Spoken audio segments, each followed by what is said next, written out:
Welcome back to Pittsburgh Home Garden. It has certainly been a while. I hope all of yous have been very well.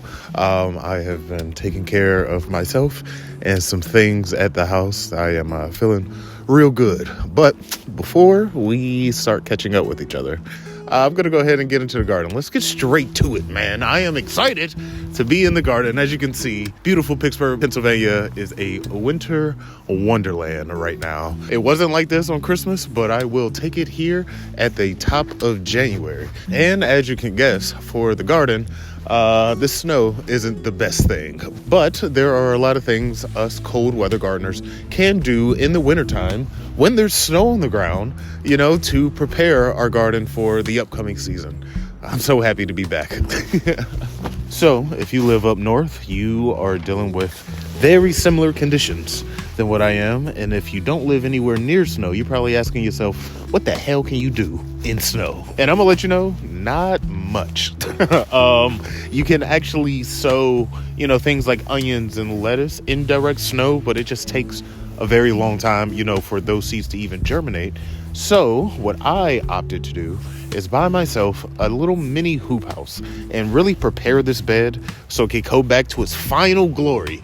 Because many of you may remember that this was once full of beautiful, beautiful brassicas.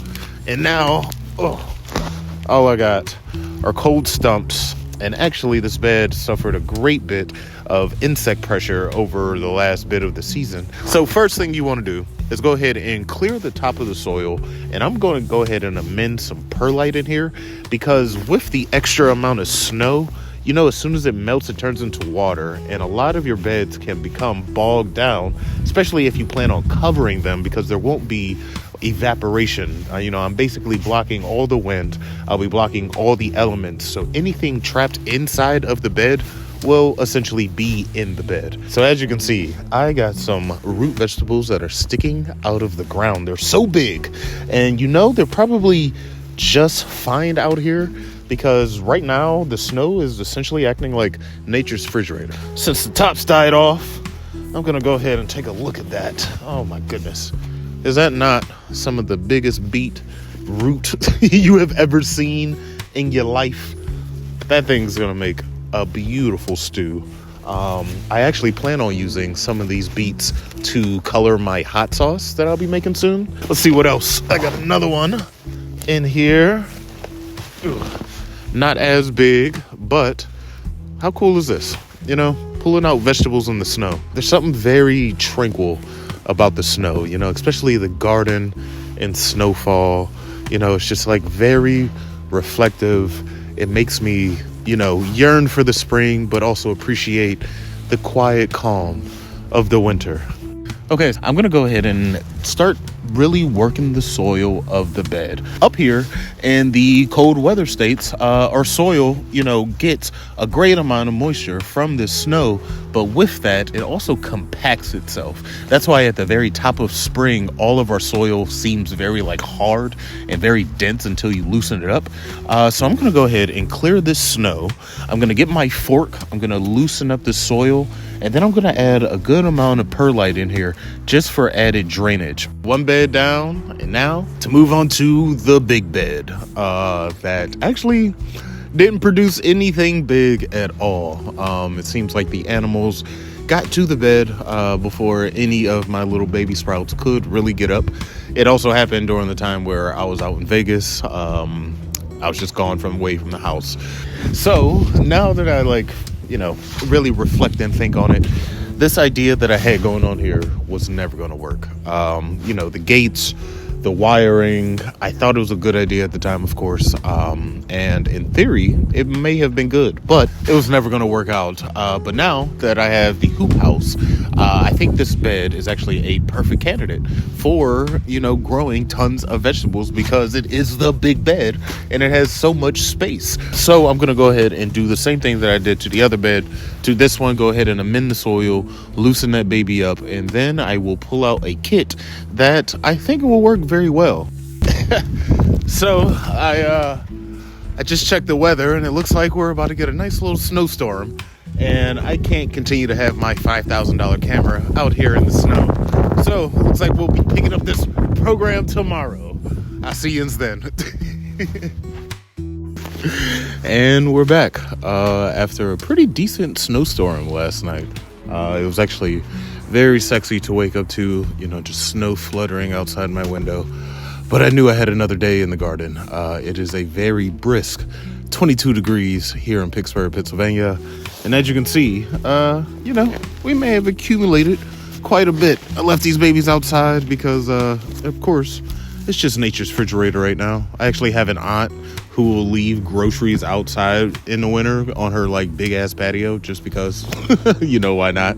But, as much as it did snow last night, it actually didn't do as much damage to the work I did yesterday as you may have thought. I can't kneel in this thing. It's weird. Okay. So as you can imagine, of course there was snowfall all over the yard and all over my work, but the soil is actually still pretty loose. From what I have dug up, it is still very loose. Having that loose soil underneath your plants really helps them out because, we're putting cold tolerant plants outside. And plants can only do so much, man. You really got to help them out. You're putting them out here in the cold. The least you could do is give them some loose soil so the roots can grow. And before I get in here and loosen up, I figure why not use this as a comparison. Whereas I try to put my hand down and it actually kind of hurts. And this, this is decent topsoil, but it's hard as a rock. I will break my fingers trying to get my hand inside the soil. So you can only imagine what your little baby plants are going to do. They're going to get out here and they're going to pass away. And we want to avoid that at all costs. Picking fresh soil through snow-covered top layer, it's so gratifying to know that there's tons of healthy soil underneath this blanket of very, very sexy snow. Man, that was cool. All right, so now time to actually unbox and see what this little greenhouse hoop tent is all about. It is a very simple setup, as I imagine most are. But you have these sticks that are actually a little bit shorter than what I thought they would be. I have 60 of these.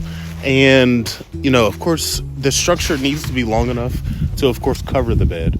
But you have to account for the actual bend. All right, so setting up the poles actually went pretty well. Very smooth process, very easy. And I had just the right amount to cover both beds. And for this bigger bed, I actually went back and added a bit more of an arc to these, because the thought being, if snow doesn't have anywhere to settle, it doesn't have anywhere to accumulate. So especially on this big bed, I think having more of an arc will certainly be beneficial. Before I run out of sunlight, let's go ahead and grab this brand new box of plastic. I got some good old thick gardening plastic. I'll certainly have links of all of this. If you would like to do a project like this around your house, picking your plastic is very important. There are different thicknesses, there are different opacities. You gotta wonder how much of this winter sun is really going to penetrate your bed. And then you really want to pick the right kind of plastic, because a thicker plastic might dampen out more light, and with it being wintertime, we're not getting as much light as we should anyway. As you can see, this is not working the way it should be. I thought this would be, a 20-minute thing where I could come out here and end the video. But it looks like I have to come out here for day 3. So tomorrow is not as busy.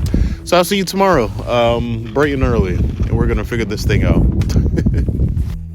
All right, we are back on a much sunnier 27-degree day here in beautiful Pittsburgh, Pennsylvania. And I'm back with a plan. So the big problem is these things are too long to hold any type of weight. As you can see, this one big thing is so bendy that I'm able to do this, which is a big problem when thinking about snow and even the weight of the plastic. Because when you buy good plastic, it's actually pretty heavy. So what I'm going to do is, or at least the plan to do, is to separate these into smaller chunks. So if I take off this chunk here, this smaller piece is much more rigid than that big long piece, you know? This is much harder for me to bend all the way, thus should be much harder for the snow and, you know, the plastic to actually bend it. So a funny thing just happened. As I was clearing out this space to try to, you know, bend these hoops, I realized the difference in the soil just from an overnight type of snowstorm. Now, granted, it is below freezing, so a lot of the topsoil it's pretty hard, you know, it's stiff. But over here where the plastic was just kind of laying overnight, look at this. I still have buttery, soft soil. So this actually is a perfect example of the advantage of using a plastic hoop house during the colder months, because it just protects your soil so much. Yes, it is still outside, of course. It is still cold, but just from here to here, you can see the difference that a little bit of plastic and some day heat adds. The advantage of having the covering, because it protects your soil, thus giving your roots a better chance to live and your plants to thrive. So I can immediately tell that this is going to work out so much better. Not sure why. It wasn't my first thought, but sometimes you just need to go through the hard struggles, you know. These are so much more rigid. I mean, just look at that. There's no way any amount of snow or any amount of water is going to be able to build on this, because it's going to slope right off. All right, so I went ahead and loosened up the soil again, just because that top layer was really icy and really hard. I do still have these chunks in here, but with the captured heat of the plastic, I imagine all this will thaw out in the next day or so. And we're actually going to come up on a very warm week that averages about 32 degrees. Yeah, so now both beds are fully encapsulated within this plastic due to this hoop house, which means all of the day warmth will be able to stay inside a lot longer. It's just going to be very insulated, which means the soil warmth will grow day by day, thus making it way more comfortable for the eventual seedlings that I'm going to put into this ground. Now I have to finish up and add these little clips that just makes the plastic stick a lot better to the actual poles. You know, I don't know if a lot of people are using staples on the outside of their beds like I am, but they're surely using these, so that's going to help out a lot. And that's pretty much it. You know, the next steps for me are really taking care of my seedlings, and then going through a process to bring them outside, which I'm certainly going to share. I decided I'm going to wait to give you a nice little personal update until the next video, because I actually have a wonderful little surprise for all of you. I'm super excited to talk about it, but we will do that on the next video. So thank you for watching. Please subscribe if you haven't.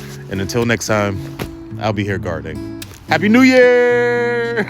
In the brisk embrace of winter, where the snowflakes gently fall, we'll build our hidden shelter 'neath the garden's quiet thrall. Silent branches bow to frost, but our dreams we've wrapped in glass, creating warmth we've never lost as the chilly days amass. We'll raise a hoop house high in a garden cold but bright, with each dawn softening sky, we'll find warmth in winter's night.